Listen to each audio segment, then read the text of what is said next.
Hello.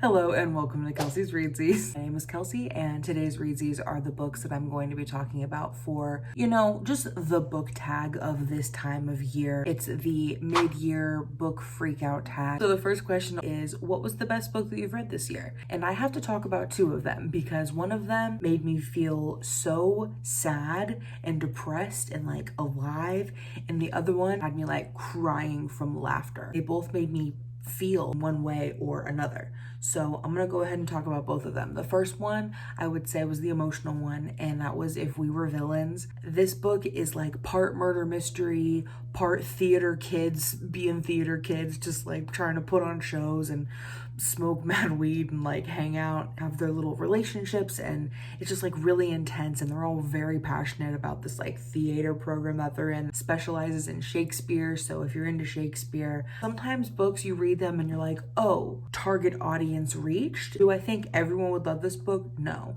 Do I think mentally ill theater kids or recovering theater kids, 29 years old and still identify as a theater kid? I feel like they'll really like it. Oh, Cannoli's here. Hi, buddy. Aw. My other favorite book, Monica High Seas, really good actually. This book had me laughing so hard I was wheezing. Like, I genuinely don't laugh too often from a book, or if I do, it's because something happened that was not supposed to be funny and I'm like, what the fuck was that? Like, I laugh in thrillers a lot and they like reveal the murder and I'm like, old man Jenkins. This girl is going through a divorce. She's only 28 years old and she got married really young and then got divorced really young too. Stream of consciousness, just following her thoughts and just trying to get by and just going through the goblin mode kind of vibe that you sink into after a breakup, I assume, especially after a divorce. There's like one point where she is just trying to deal with her emotions from the breakup and she just starts writing Harry Styles fanfic. She keeps having this fantasy about a karaoke moment from a rom-com where like your ex sees you and you're like singing at karaoke and really laying it all out there, and he's like, wow, she's so strong, I really missed out, but you're like too good for him at that point. Explored breakups and like finding yourself after a breakup in a really funny way. Kind of celebrated things that are usually like very depressing. The second question is, what's the best sequel you read this year?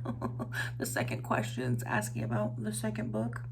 The best sequel I read this year was The Atlas Paradox, the sequel to Atlas 6. I read a couple sequels this year. I read The Wicked King, which is the sequel in the and I read Glass Sword, which is a sequel in the Red Queen series, and I actually really loved both of those, but I'm gonna have to say Atlas Paradox was the best sequel. Sequels are special because the characters like fleshed out enough. You don't have to do a lot of world building. You just kind of get to be like, I'm here. It's like going back to somewhere you vacation that you've been before.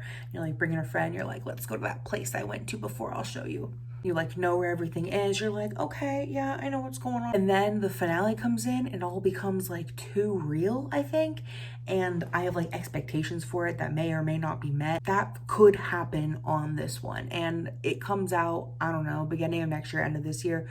So I'll know soon enough if I'm upset with the ending. But the sequel, it was lit. It was lit. The cast of characters for the audiobook just gives it their all. I love when an audiobook isn't just one person in a room going insane, because a lot of times with just one person reading an audiobook, it's kind of cringe when like a woman tries to do a man's voice in a book and they always do that like anime voice, and it's always like, I told her that I didn't want to go to the party, but she insisted, so I wanted to be there for her. I don't know why it's always like this. The next question is, what's a new release you haven't read yet but want to?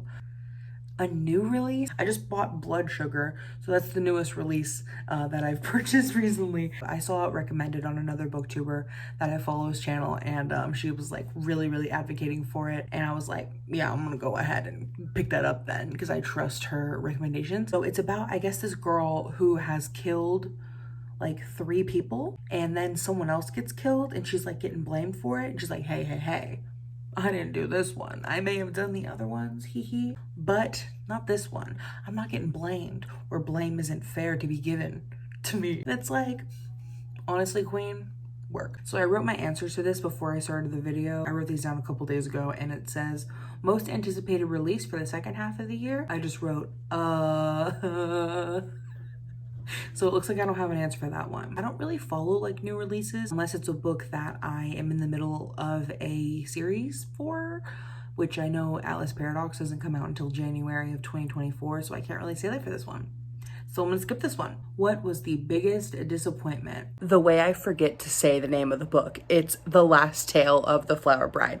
Anyway, sorry. It was kind of like that meme that's like, they got us in the first half, I'm not gonna lie. Nothing happened. And it's not that long of a book, but nothing happening in this book for 100 pages felt like 500 pages for some reason. I just thought it was gonna be flowery writing and like a plot that was compelling or made sense. It was really, really repetitive and just kept rehashing the same shit over and over again and saying the same thing multiple times and continuing to repeat the same thing and saying one thing and then saying it again, covering one topic and then the next topic would be that topic also. So the next question is, what was the biggest surprise of the year? The biggest surprise of the year was a nonfiction, brother. It was Astrophysics for a Person in a Hurry by Neil deGrasse, The Next Generation Tyson.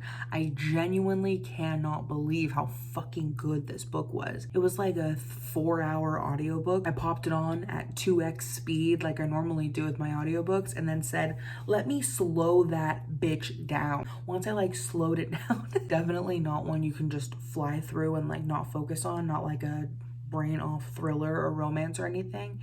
This is like a focuser. Trying to talk about it makes me feel like I just took 100 edibles. What even was my Goodreads review? Okay, so I said, not sure how to rate nonfiction, 4 stars because my own comprehension. I'd be lying if I said I understand everything in full, but also pretty accessible information, to be honest, because it's presented in such a natural and funny way. It's really entertaining for the time, for what the topic was. Like quantum physics. I wouldn't even pick that book up normally, but I was like, let me give this a chance and just see what the vibe is, and I ended up listening to the whole thing and really liking it. Had fun, learned a lot. The next question is, who is a new favorite author?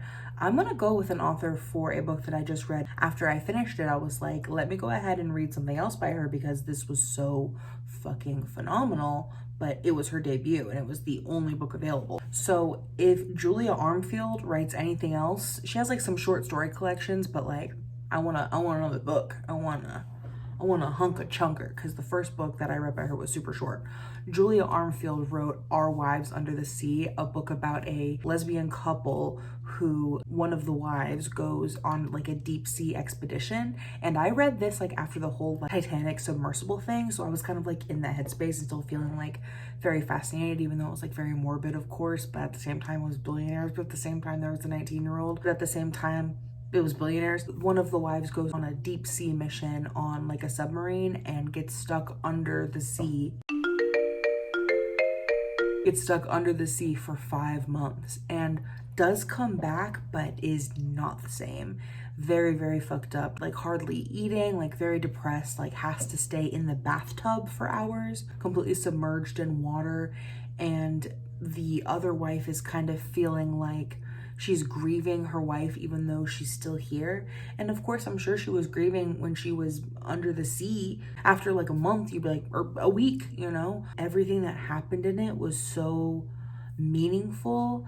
Every page felt very intentional, and that's the kind of shit that I love in a book. It was only like 240 pages. It kept saying these different lines, these really gorgeous quotes, and I'll put some up on the screen, but I would read it and be like, oh my, it would summarize things that I didn't know how to put into words and really simple terms, but also like very heartbreaking, but also very like freeing and healing and like soul crushing, but just really gorgeous and really sad and really beautiful and really important and really haunting and just so good and so incredible. And honestly, one of my top 3, I'd say. Julia Armfield is such a gifted author, and I would love to be the kind of writer that she is one day and flow the words just so seamlessly and so effortlessly in a story that not much is happening, but so much is happening. Very impressed with it. The next question is newest fictional crush.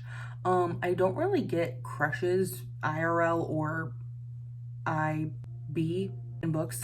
I really don't. I read the Cruel Prince series and everyone was like thirsting over Cardan, and I was like, I'm not into the tales. I don't really have a book crush. I guess if I had to pick one, maybe Henry from Addie LaRue. I read that book this year a couple months ago, and I remember like not swooning for Henry, but just being like, he's a little sweetie baby pie who needs to be protected, but that's not really a crush. That's more like that one like Tarzan scene that's like, well, I guess I'm going to be his mother now. Okay, the next question is not fair to me because I am emotional and I cry every single day of my life, multiple times a day. The next question is a book that made you cry. Bitch, the question is what book didn't make me cry? I've cried at many, many books. If We Were Villains, War Storm, End of an Era. I cried a bunch at Really Good Actually because it was like so heartfelt. I cried at Invisible Life of Addie LaRue. I cried at Legends and Lattes. I cried at freaking Never Lie by Frida McFadden. Not even a sad book. The next question is, who is your newest favorite character? I mean, to be honest, I am really liking Libby a lot more. If you read Atlas 6 and you were like, Libby, you are so fucking annoying,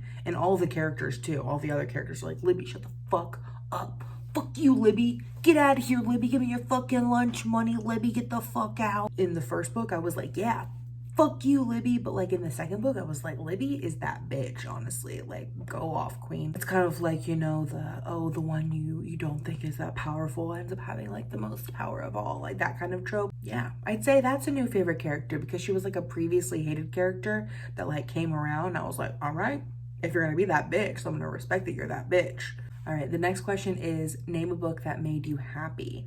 And I'm gonna say that one, definitely, without a doubt, first one that comes to my mind, Legends and Lattes. Such a comfy read. I listened to the audiobook while I was like making stew in my kitchen.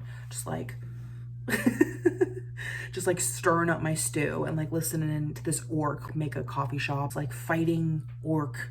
She decides that she wants to put her sword down, put down the hatchet, stop killing on the fighting fields, and she wants to start a coffee shop in this magical realm. Not like a magical coffee shop, and I've seen that as criticism, like why not make a magical coffee shop? No, she just wants a simple coffee shop. Like that was part of it for her, and like the simplicity, which is another thing I love. It's kind of like the like Encanto sort of vibe. You don't have to be like magnificent, amazing, the best. No, sometimes you just want to like have a slow kind of life and a simple time and enjoy life, and that was something that I really loved. But it was also the fact that she was leaving a career, I guess, her existence of being a fighter and going to do this thing that she was passionate about. The way she described the coffee, she was just like so enchanted by it. It's really lovely to hear people talk about things that they're passionate about. Very soul warming. I was feeling like, I feel you, girl, because I was going through something similar as well. I've been working customer service, corporate call center jobs for years now. I've always wanted to be a writer, just like something in the creative field. Literally, I got my job at BuzzFeed on a Wednesday, and then I started reading this book on that Friday and was like, yo, I feel like I'm putting my sword down. I'm not fighting with the customers anymore. I'm like doing my equivalent to like starting a coffee shop, writing pop culture articles for BuzzFeed.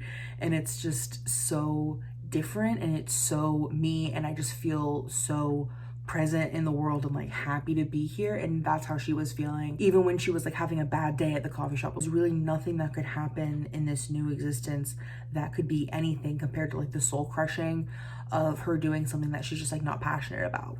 It just doesn't work. You can do it for a while, but if your day-to-day life is like lacking in passion, then your life is lacking in passion, and you need to fix that. Maybe if I read this when I was still working at the call center, maybe I would have been annoyed, like, yeah, bitch, must be nice. Thank you for calling. If you're like starting a new job that you're excited for, maybe read this. It would go well with it, especially if it's a dreamy come true. The next question is, what is the most beautiful book that you have acquired this year? So I think probably the most beautiful book I've bought was this one, Tomorrow and Tomorrow and Tomorrow, or as the Canadians say, Tomorrow and Tomorrow and Tomorrow. No, I just like it. But I also like a rainbow cover. And this is also the large print version, so that's why it's huge. Oh my God. Hello. Large indeed. Holy fuck. Look how large this print is. Have not read this yet. I started to, but the large print was like too large. All right, and now we're coming to the edge. This is the last question. Cannoli, are you ready? what books do you need to read before the end of the year? This is going to be a pretty messed up answer because the book that I feel like I need to read before the end of the year was on my book I need to read before the end of last year. It's Six of Crows. I've opened this and shut it at least 4 times that I can think of. Just like, nope, not in the mood. Nope, not gonna do it. I don't know what it is because I read Shadow and Bone and fucking loved it. Didn't love the ending. Wasn't obsessed with the ending. But still, I don't know why I can't get into this. I know I will like it. I just haven't been in a fantasy mood, even if it's a world that I already know. And it's a heist. I think I start to read it and I like can't get into it after like 15 pages. And then I get mad and I don't want to read it, and then I put it down, and then I'm like, I need to read that, and then I try to read it, and then it's like 20 pages and I'm like, I can't get into this. Why can't I get into this? And then I put it down, and then I pick it back up a couple weeks later. I really want to get into it. I don't understand why I wouldn't like it. I can't give you a reason why. Also need to read It Girl by Ruth Ware. I am borrowing this from my mom. I just need to read it so we can talk about it. A little dark academia vibe, you know, a little murder mystery out of college. And also, I haven't read a Ruth Ware before. I've read a couple of Frida McFadds. I feel like they're kind of like the thriller girlies of the Target aisle. I would love to have like another trusted thriller writer on my repertoire that I can just grab. So, kind of a thick one though. Kind of a little thicky icky. How many pages is this? 420 pages. Smoke weed every day. Thanks, Mom. And I mentioned this a little bit before. This is Blood Sugar. I just purchased this like a couple days ago on my trip to Barnes & Noble where I wasn't gonna buy anything. And I bought this too. Thinner by Sierra Simone. This is just straight smut. There's a woman who is about to become a nun. In a month, she just like tells this guy, do anything to me for a month before I go and nun it up. Because she's not getting none after that. Once she's nunned up, none your business when it comes to having intercourse. Why did I buy this? There you have it. Mid-year book freak out tag has been completed, and I gotta get to reading these. So yeah, that's everything. I had a great time making this. So happy to have a functioning brain that wants to make YouTube videos again. See ya when I see ya. Thank you so much for watching. I love you so much.